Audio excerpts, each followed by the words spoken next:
आज मैं आपको एक ऐसी कहानी सुनाने जा रहा हूं जो किसी फिल्मी स्क्रिप्ट से कम नहीं है। ये कहानी है रोहित और श्रुति की, जिनकी मुलाकात बिल्कुल अनपेक्षित तरीके से हुई। मुंबई की एक रात रोहित की कार हाईवे पर अचानक बिगड़ गई। आसपास कोई मैकेनिक नहीं, लेकिन कुछ दूरी पर एक कॉलोनी दिखी।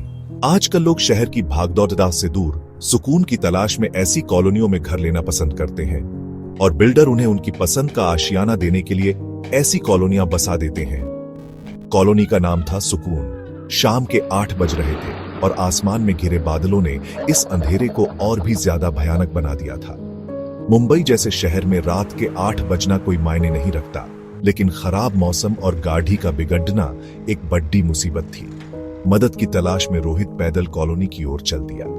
2 घर छोड़कर तीसरे घर पर रोहित के पैर रुक गए। घर के सामने एक छोटा सा बगीचा था, जिसमें चमेली के फूल खिल रहे थे, मानो किसी पुरानी याद को ताजा कर रहे हों। घर से लहसुन के डहाके की महक और गाने की आवाज बाहर तक आ रही थी। आओगे जब तुम साजना, अंगना फूल खिलेंगे। रोहित ने दरवाजे को खटखटाया। एक छोटे से बच्चे ने बाहर झांका। उसकी उम्र यही लगभग 2 या 3 साल की होगी। रोहित ने उससे पूछा, बेटा किसी बर्थडे को बुलाइए। बच्चे ने आवाज लगाई, मां पिशी, बाहर आओ।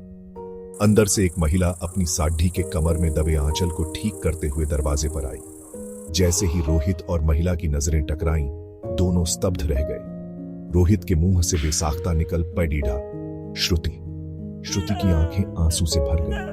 वो रोहित को दरवाजे पर खड़ी एकटक निहारती रही। आखिर जिंदगी फिर क्यों उस मौद्दा पर ला खड्डा करती है जिसे हम कहीं पीछे छोड़ कर आगे बढ़ने की कोशिश करते हैं। बाहर बारिश तेज हो चुकी थी। बारिश की बूंदें जब रोहित पर पड़ी तो उसे भी होश आया। उसने दरवाजे को खटखटाते हुए श्रुति से पूछा, भीग रहा हूं श्रुति, अंदर आने के लिए नहीं कहोगी? हाँ रोहित, अंदर आओ प्लीज, श्रुति ने खुद को संभालते हुए कहा। रोहित अंदर आ गया। वही पुराना औपचारिक लहजा, करीने से सजा हुआ घर, आज भी वही शिफॉन की साड़ी और माथे पर वही शिकन, वही एक जुल्फ जो बार बार गलों को छुए, वही काली गहरी आंखें जिनमें ढेर सारी उदासी। अगर इस उदासी को छोड़ कर देखें तो आज 5 सालों बाद भी श्रुति बिल्कुल नहीं बदली थी। कमरे और श्रुति पर नजरें डालते हुए रोहित ये सब सोच ही रहा था कि श्रुति की आवाज उसे ख्यालों से बाहर खींच लाई। तुम भूल गए हो, बैठो, मैं कमरे में आती हूँ।